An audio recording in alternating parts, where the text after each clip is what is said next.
Hello students, पिछले video में मैंने आप लोगों को जो है एक्टिव से पैसे बदलने का सामान्य नियम सिखाया था। आज वाली वीडियो में मैं आप लोगों को एक्टिव से पैसे बदलने का विशेष नियम बताऊंगा। ठीक है, कि इसके विशेष नियम क्या होते हैं। देखिए स्टूडेंट्स, कभी कभी क्या होता है कि आप देखते हैं कि एक्टिव वॉइस के सेंटेंस में दो दो ऑब्जेक्ट दिखाई देते हैं। ठीक है, एक डायरेक्ट ऑब्जेक्ट होता है, एक इनडायरेक्ट ऑब्जेक्ट होता है। तो उसका पैसिव कैसे बनाते हैं हम लोग, आज हम उस पर डिस्कस करेंगे। उसके अलावा कभी कभी आप देखते हैं कि कोई भी ऐसा एक्टिव वॉइस आ जाता है जिसमें WHO से स्टार्ट होता है, उसका पैसे बनाना आज मैं आप लोगों को सिखाऊंगा। इसके अलावा कुछ और भी विशेष नियम हैं जिनके बारे में हम लोग डिस्कस करेंगे। तो ठीक है, पहले हम जो है डबल ऑब्जेक्ट वाले पर डिस्कस कर लेते हैं। तो उसके लिए स्टूडेंट्स मैं एक एग्जांपल ले रहा हूँ। ठीक है, पहला एग्जांपल मैं ले रहा हूँ, नेहा गेब मी ए पेन। ठीक है स्टूडेंट्स, अब देखिए इसमें नेहा क्या है, नेहा सब्जेक्ट है। गेब क्या है, गेब आपका मेन वर्ब है। और मी की अगर हम लोग बात करें तो मी ऑब्जेक्ट है और ए पेन भी ऑब्जेक्ट है। और मी कौन सा ऑब्जेक्ट है स्टूडेंट्स, मी जो है ये इनडायरेक्ट ऑब्जेक्ट है। कौन सा ऑब्जेक्ट है, इनडायरेक्ट ऑब्जेक्ट। और ये जो ए पेन है ये कौन सा ऑब्जेक्ट है, ये है डायरेक्ट ऑब्जेक्ट। तो हम लोग आज इसी पे डिस्कस करने वाले हैं कि अगर हमारे एक्टिव वॉइस वाले सेंटेंस में दो ऑब्जेक्ट आया हुआ होता है तो हम लोग उसका पैसिव कैसे बनाते हैं। इसके पहले वाले वीडियो में लेक्चर नंबर 1 में आपने देखा होगा, उसमें मैंने आपको सामान्य नियम सिखाया था। ठीक है, फिर इसको भी हम लोग जो है प्रयास करते हैं पैसिव बनाने का। तो देखिए मैंने जब रूल आपको बताया होगा स्टूडेंट्स, तो मैंने कहा होगा कि पहले आप उसमें फाइंड आउट कर लीजिए कौन सब्जेक्ट है, कौन मेन वर्ब है, कौन ऑब्जेक्ट है। सेम रूल हम लोग फॉलो करेंगे स्टूडेंट्स। देखिए इसमें नेहा सब्जेक्ट है तो रूल हम लोग बनाएंगे, सब्जेक्ट लिखेंगे। यहाँ स्टूडेंट्स इसके बाद वर्ब आ गया। ठीक है, तो मैं वर्ब लिख दे रहा हूँ। वर्ब के बाद स्टूडेंट्स क्या है, ऑब्जेक्ट है और उसके बाद फिर ऑब्जेक्ट है। देखिए स्टूडेंट्स, जब भी आप पैसिव बनाएं तो कोई भी सेंटेंस बिना हेल्पिंग वर्ब के पैसिव नहीं बनता। अगर हेल्पिंग वर्ब नहीं यूज होता है तो उसकी जगह पे हम लोग मॉडल ऑक्सिलरीज यूज करते हैं। तो देखिए यहाँ हेल्पिंग वर्ब है नहीं, लेकिन हम लोग जब इसका नियम बनाएंगे तो हम लोग हेल्पिंग वर्ब जरूर लिख लेंगे। ठीक है, तो सब्जेक्ट के बाद पैसिव का नियम बनाने के लिए हमें हेल्पिंग वर्ब जोड़ना पड़ेगा। इसमें हेल्पिंग वर्ब लिख लिए, उसके बाद क्या लिखेंगे स्टूडेंट्स, मेन वर्ब। उसके बाद क्या है, यहाँ पर ऑब्जेक्ट है, ऑब्जेक्ट लिख देंगे। ऑब्जेक्ट के बाद आपको बाई लगाना होगा और बाई के बाद आपको फिर से ऑब्जेक्ट लिखना होगा। ठीक है, मैंने पहले वाले लेक्चर में आपको समझाया है कि ऑब्जेक्ट से पहले आप लोग बाई का इस्तेमाल जरूर करें। ठीक है, अब वही काम मैंने यहाँ पर कर दिया है, ऑब्जेक्ट से पहले मैंने बाई का यूज कर दिया है। ठीक है, और इस वाले सेंटेंस में देखें, इस वाले सेंटेंस में तो यहाँ हेल्पिंग वर्ब नहीं है, लेकिन मैंने क्या कहा है कि जब भी आप पैसिव बनाएंगे, ठीक है, तो आप हेल्पिंग वर्ब जरूर लिखेंगे। तो मैंने एक और नया काम यहाँ कर लिया, हेल्पिंग वर्ब नहीं था फिर भी मैंने हेल्पिंग वर्ब यूज कर दिया है।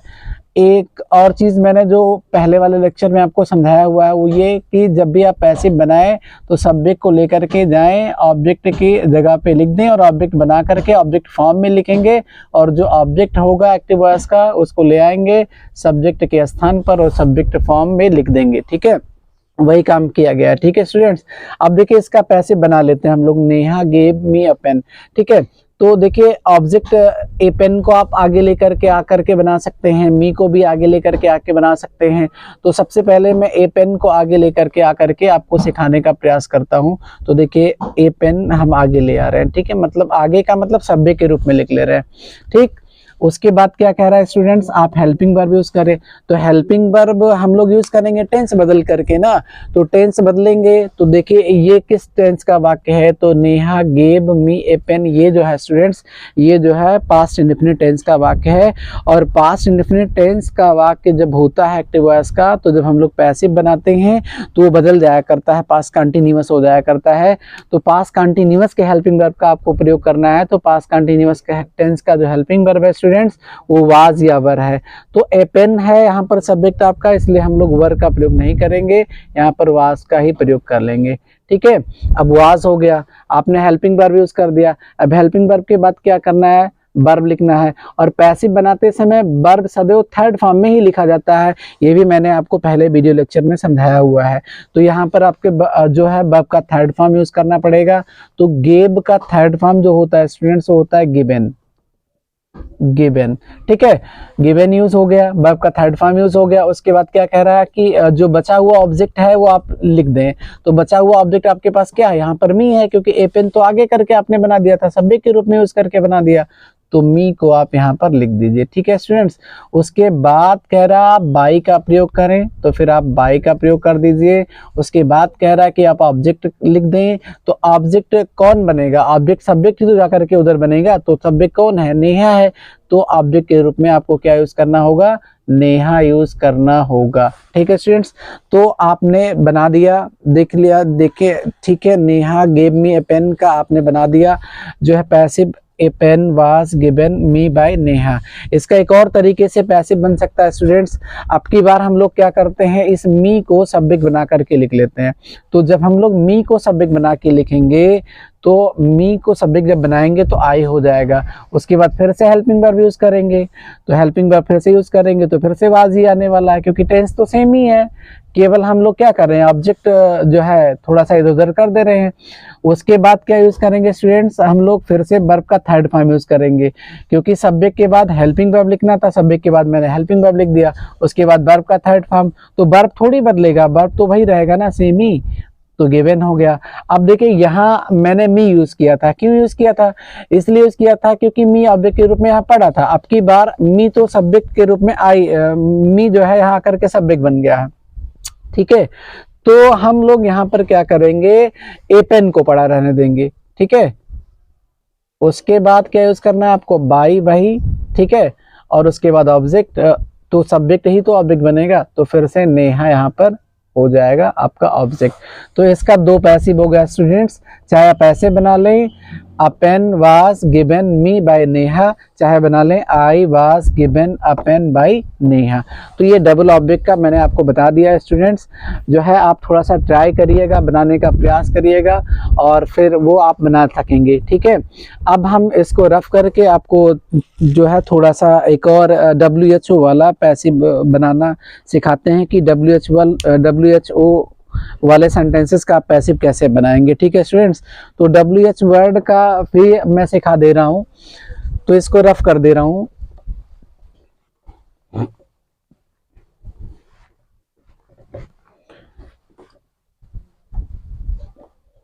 देखिए WH वर्ड वाला जो होता है उसमें एक सिंगल आता है, सिंगल ऑब्जेक्ट आता है, एक डबल ऑब्जेक्ट आता है। तो पहले हम लोग सिंगल ऑब्जेक्ट पे डिस्कस करेंगे, जैसे who teaches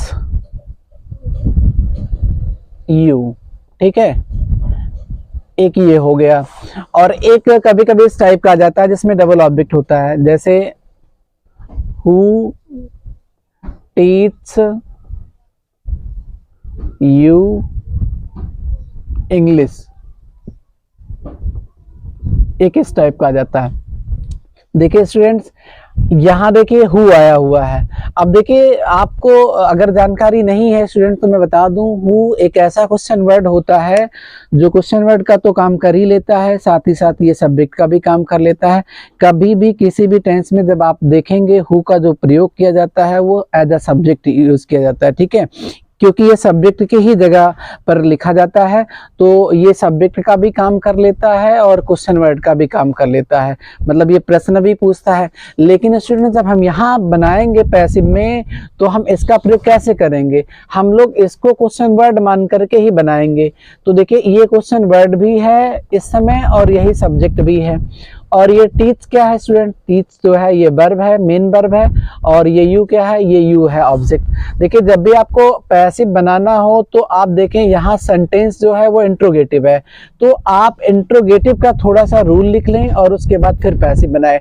तो इंट्रोगेटिव का रूल क्या होता है, helping verb plus subject plus main verb और प्लस ऑब्जेक्ट होता है। अब देखिए यही होता है, इसके बाद जो होता है यहाँ पर ऑब्जेक्ट के बाद क्वेश्चन मार्क भी लगा होता है, अदर वर्ड आता है तो अदर वर्ड भी आप लिख सकते हैं।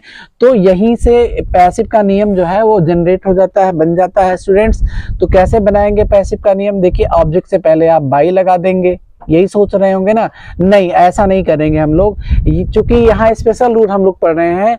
बस होता क्या है कि जो हमारा हु होता है, ये हु यहीं पर हम लोग रहने देते हैं, ठीक है। तो थोड़ा सा हम हु को यहाँ रहने दे रहे हैं, ठीक है स्टूडेंट्स। हु हो गया, और उसके बाद हम क्या कर रहे हैं, बाई तो लगाएंगे, लेकिन हम लोग बाई लगाएंगे यहाँ ऑब्जेक्ट के बाद में।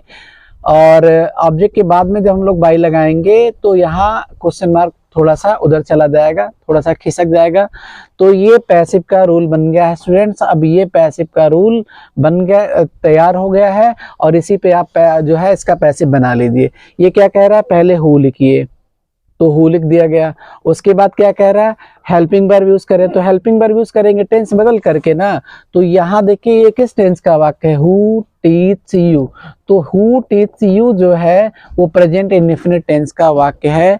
और प्रेजेंट इंडेफिनिट टेंस जो है जब आप पैसिव बनाते हैं तो प्रेजेंट इंडेफिनिट टेंस जो है बदल करके प्रेजेंट कंटिन्यूअस में जो है बदल जाया करता है। प्रेजेंट कंटिन्यूअस टेंस का हेल्पिंग वर्ब यूज किया जाने लगता है। तो यहाँ हम लोग क्या यूज करेंगे, इज एम आर में से किसी एक का प्रयोग करेंगे।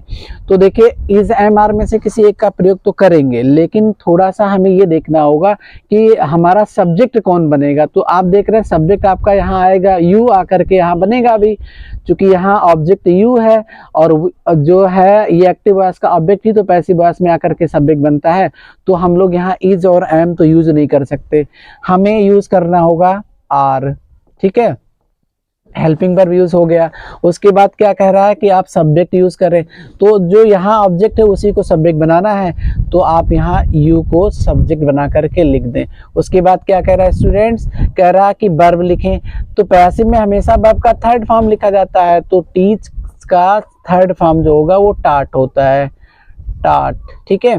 उसके बाद क्या कह रहा है, ऑब्जेक्ट। देखिए स्टूडेंट्स यहाँ कभी भी ऑब्जेक्ट लिखा नहीं जाएगा। क्यों नहीं लिखा जाएगा, क्योंकि यहाँ सब्जेक्ट हु होता है, और हु तो यहाँ हु ही रह गया है, तो सब्जेक्ट यहाँ ऑब्जेक्ट बनेगा नहीं ना। तो कैसे लिखा जाएगा, नहीं लिखा जाएगा। तो आप चाहे तो यहाँ से आप रफ कर सकते हैं इसको, ठीक है, क्योंकि वहां कभी ऑब्जेक्ट आएगा नहीं। उसके बाद क्या लिखना है आपको स्टूडेंट्स, बाई, तो आप बाई लिख दीजिए।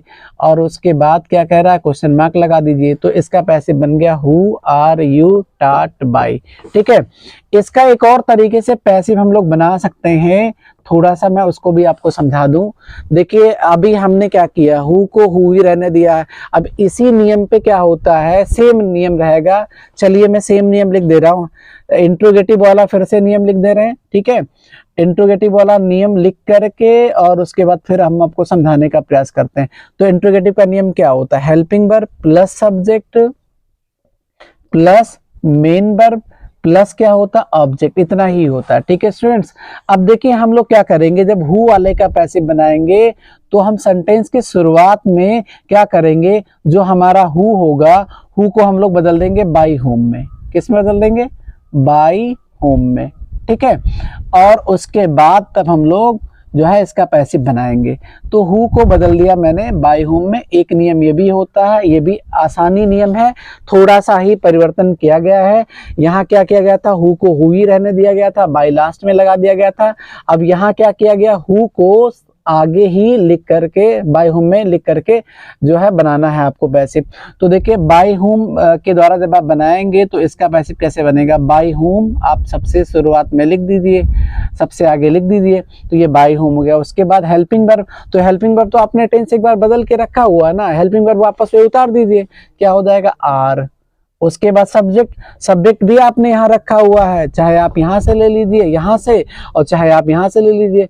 तो जो ऑब्जेक्ट होता है वही तो सब्जेक्ट बनता है, तो वहाँ यू ही तो ऑब्जेक्ट है, तो यहाँ सब्जेक्ट बनेगा यू। और उसके बाद वर्ब का थर्ड फॉर्म यूज करना है स्टूडेंट्स, तो आप वर्ब के थर्ड फॉर्म का प्रयोग कर लीजिए। तो टीच का जो थर्ड फॉर्म होता है वो क्या होता है, टाट, ठीक है, टाट हो गया। उसके बाद क्या कह रहा है, ऑब्जेक्ट लिखिए। तो मैंने अभी यहाँ बताया है कि ये चूंकि हु जो है सब्जेक्ट का काम करता है, क्वेश्चन वर्ड का भी काम करता है, तो हु तो यहाँ बाय हुम हो गया है, तो यहाँ सब्जेक्ट कहाँ से आएगा ऑब्जेक्ट बनने के लिए, नहीं आएगा, तो ये रहेगा ही नहीं। उसके बाद आप क्वेश्चन मार्क लगा दीजिए। तो इसका एक और पैसिव बन गया बाय हुम आर यू टाट, ठीक है। तो ये मैंने आपको सिंगल ऑब्जेक्ट का बता दिया। मैं थोड़ा सा आपको जिसमें दो ऑब्जेक्ट होते हैं उसका पैसिव बनाने का प्रयास करता हूँ, सिखाने का प्रयास करता हूँ, ठीक है। तो देखिए यहाँ हु क्या है, फिर से देख लीजिए स्टूडेंट्स, हु जो है वो आपका क्वेश्चन वर्ड भी है और सब्जेक्ट भी है।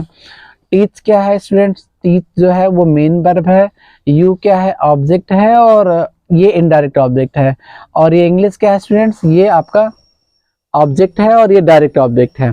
आपने क्या देखा, आपने यही देखा कि इस वाले सेंटेंस में दो दो ऑब्जेक्ट आए हुए हैं, और यही मुझे आपको सिखाना है कि जब किसी हु वाले सेंटेंस में दो ऑब्जेक्ट आए हुए हों तो उनका पैसिव कैसे बनाएं।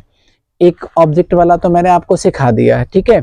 तो देखिए अब जो नियम हमने यहाँ फॉलो किया था सेम नियम फॉलो करेंगे, बस हमारे पास यहाँ दो ऑब्जेक्ट है तो अपने नियम में हम लोग क्या करेंगे, दो ऑब्जेक्ट जरूर लिख लेंगे। तो ये इंट्रोगेटिव सेंटेंस है ना स्टूडेंट्स, तो इंट्रोगेटिव है तो हम लोग इंट्रोगेटिव वाला ही नियम वापस लिखेंगे।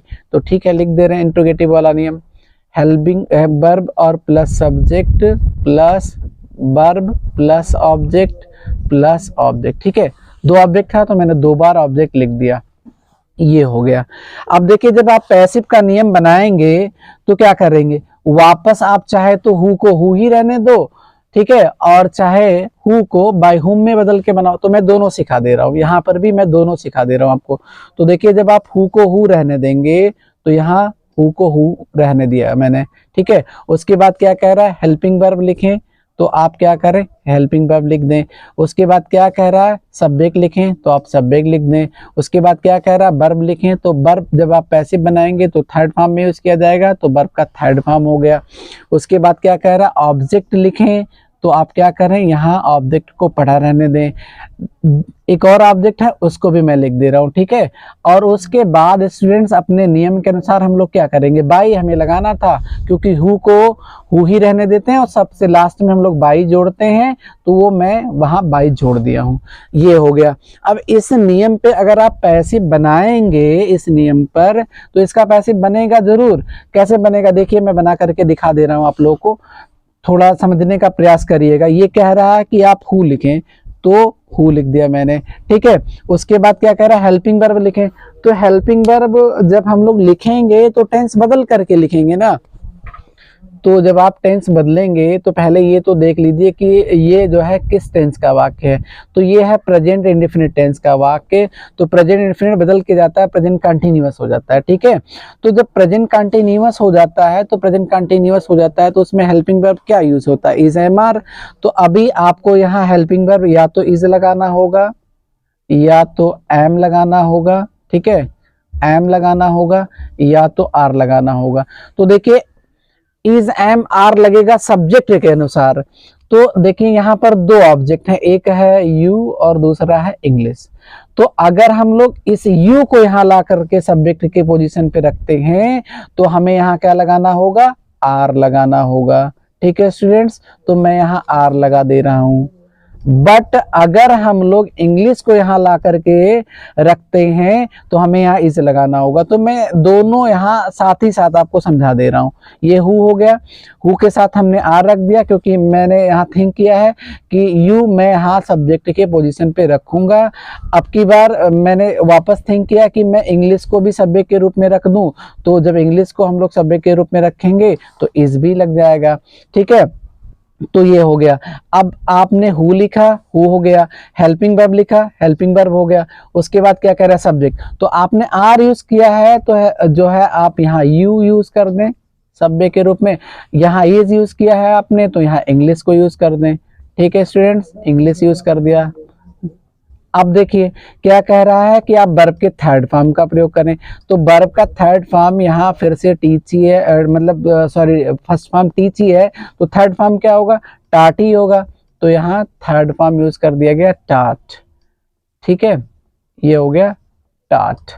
अब देखिए वर्ब का थर्ड फॉर्म जब आपने यूज कर लिया तो ये कह रहा ऑब्जेक्ट लिखिए। तो देखिए एक ऑब्जेक्ट तो यहाँ के सब्जेक्ट बन गया है, तो यू यहाँ आकर के सब्जेक्ट बन गया। तो एक ऑब्जेक्ट तो पढ़ा है ना, इसमें कौन पढ़ा है, जब यू आपने लिखा है तो पढ़ा कौन है, इंग्लिश। तो आप यहाँ यूज कर दें इंग्लिश, ठीक है स्टूडेंट, इंग्लिश। अच्छा इस वाले सेंटेंस में क्या किया आपने, इंग्लिश को सब्जेक्ट बना दिया इस वाले में, तो जब इंग्लिश को यहाँ ला करके आपने सब्जेक्ट बना दिया तो एक ऑब्जेक्ट यहाँ पड़ा है कि नहीं पड़ा है, यू पड़ा है ना, तो आप यू को यहाँ उतार दीजिए इस ऑब्जेक्ट के स्थान पर।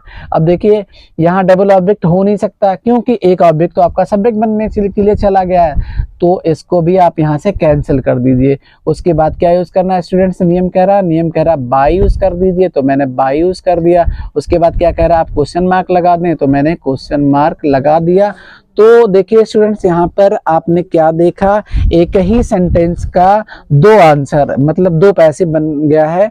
तो पहला जो पैसिव बना है वो बना है who are you taught English by, और जो दूसरा पैसिव बना है वो बना है हु इज इंग्लिश टाट यू बाई। अब देखिए इस वाले सेंटेंस को आप चाहें तो बाय होम का प्रयोग करके भी पैसिव बना सकते हैं। कैसे बनाएंगे, ठीक है, मैं उसको आपको समझा दे रहा हूं।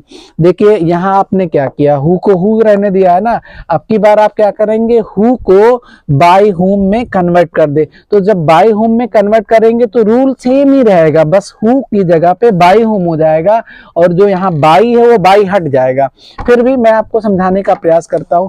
देखिए ये इंट्रोगेटिव है ना, तो आप इंट्रोगेटिव का पहले रूल लिख लें, जो सामान्य नियम होता है, टेंस का नियम होता है, उसको लिख लीजिए।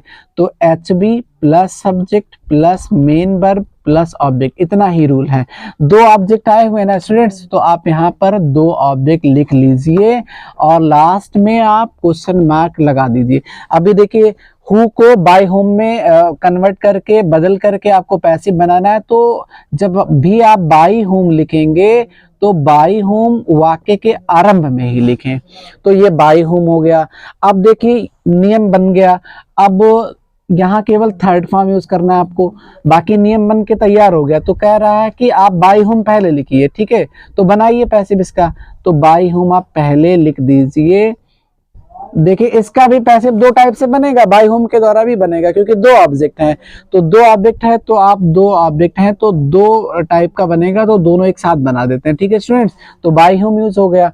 उसके बाद क्या कह रहा है कि हेल्पिंग वर्ब यूज करें, तो हेल्पिंग वर्ब यूज करेंगे टेंस बदल करके ना। तो यहाँ आपने टेंस बदला था, प्रेजेंट इंडेफिनिट था, प्रेजेंट कंटिन्यूअस हो गया था।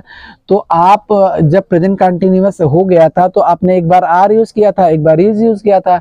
तो सेम काम करेंगे। अगर हम लोग सब्जेक्ट के पोजीशन पर, यहाँ जैसे यहाँ हेल्पिंग वर्ब के बाद सब्जेक्ट लिखना है, सब्जेक्ट के पोजीशन पर अगर हम लोग यू लिखेंगे तो वापस हमें क्या करना होगा, आर लगाना होगा।